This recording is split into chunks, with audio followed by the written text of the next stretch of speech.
બિસ્મિલ્લાહિર્રહમાનિર્રહીમ.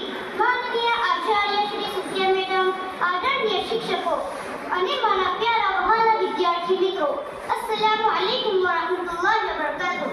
આજે મારા માટે ગોલ્ડન તેમજ લકી ચાન્સ છે કે મને એવા રિશ્તા, નાતા અને સંબંધ વિશે બોલવાનો મોકો મળી રહ્યો છે જે સંબંધ જમીન પર સૌથી નાજુક, સૌથી પવિત્ર અને પ્રેમથી ભરેલો છે.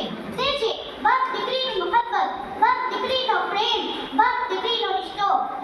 ये महकता रहता है दिलों का जहान बेटी से, ये महकता रहता है दिलों का जहान बेटी से, जमाने भर में बढ़ी घर की शान बेटी से.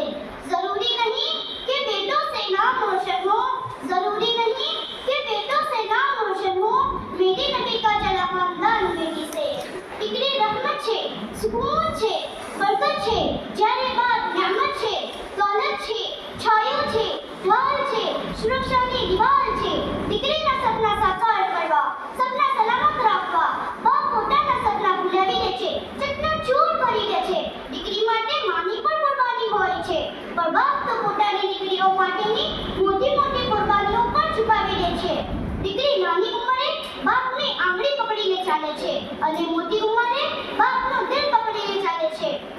દીકરી હસે તો બાપની દુનિયા ઉજળી ઉજળી થઈ જાય અને જો દીકરી લડી પડે તો બાપ તૂટી તૂટી જાય છે.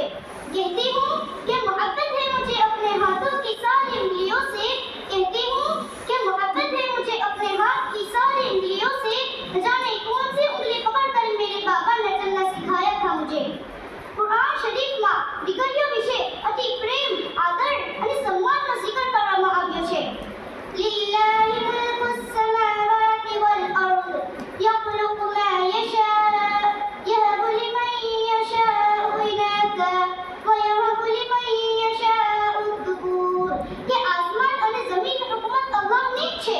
તે ઈચ્છે તે પેદા કરે, જેને ચાહે તેને દીકરીઓ આપે અને ઈચ્છે તેને દીકરા આપે. આ આયત શરીફામાં પહેલા દીકરીઓનો ઉલ્લેખ કરી દીકરીઓ પ્રતિ પ્રેમ, આદર અને સન્માનનો જિકર કરવામાં આવ્યો છે. પ્યારા પૈગંબર હઝરત મુહમ્મદ સલ્લલ્લાહુ અલૈહિ વસલ્લમના દીકરી એટલે કે હઝરત અલી રઝિયલ્લાહુ અન્હુના પત્ની યાની હઝરત ફાતિમા બતુર રઝિયલ્લાહુ અન્હા જ્યારે અબ્બા હુઝુરના ઘરે એટલે કે પિયરે જતા તો નબીજી પોતાની વહાલસોય દીકરીના સન્માનમાં અને રિસ્પેક્ટમાં ઊભા થઈ જતા. તેમના હાથ છૂમતા, દીકરીને પોતાની જગ્યાએ બેસાડતા. આજે બાપ દીકરીનો પ્રેમ. હિજરતથી પહેલા મક્કા શરીફના હરમ શરીફમાં નબી સાહેબ એકવાર નમાઝ પઢી રહ્યા હતા. દુશ્મનોને તે ન ગમ્યું. જ્યારે આપ સજદામાં ગયા તો દુશ્મનોએ આપના ઉપર જાનવરના હાડકા, ભોજડી, આંતરડા જેવી નાપાકી અને ગંદકી નાખી. તો સૌપ્રથમ દીકરી ફાતિમા જ હતા જે દોડી આવ્યા અને નાપાકી અને